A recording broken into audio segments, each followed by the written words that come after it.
The political battle between Faribault and Cannon City was fierce during the fall of 1856, as both cities fought for the designation as county seat of the newly organized Rice County. The city that won the honor would know its future was secure.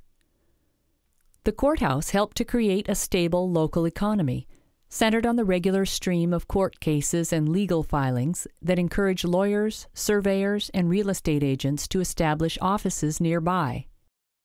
In addition, it provided employment for local citizens who processed county records and managed the county jail.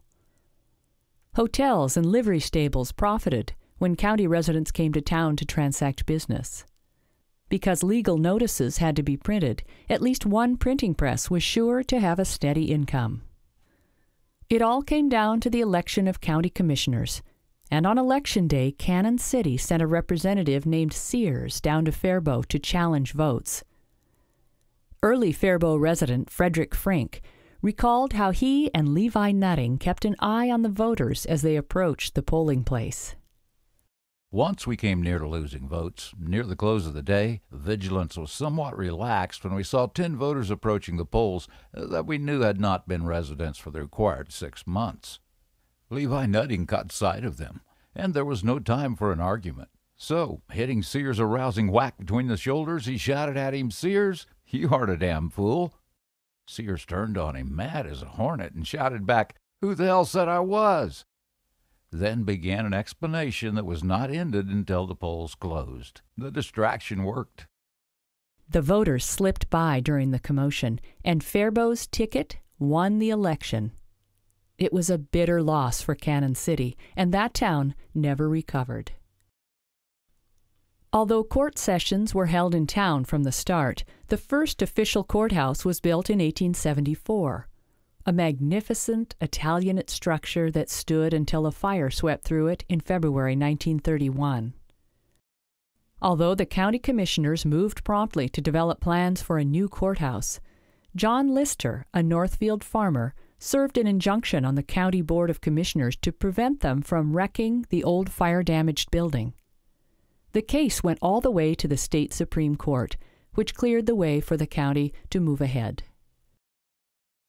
The commissioners promptly hired St. Cloud architect Nairne Fisher to design the new structure.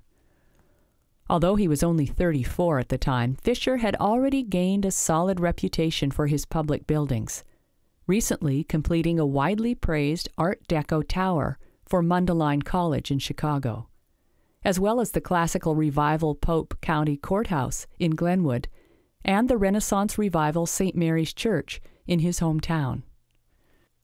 His design for Rice County was thoroughly modern, as the local newspaper called it, and it is a striking contrast from the elaborate style of the first courthouse. Constructed of Faribault stone, it employs strong horizontal bands of finished stone, terminating in a flat roof, capped with relief sculpture extolling civic virtues, agriculture, and commerce. Step inside to see the rich interior details in the main rotunda, a masterpiece of Art Moderne interior design. It features polished black and gray Tennessee marble on the walls, floors, and stairs, with a sweeping staircase set off by metal fixtures and glass.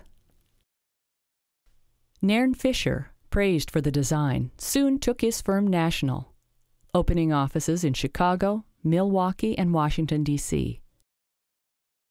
The new courthouse was a success and has been used continuously since its opening in 1934.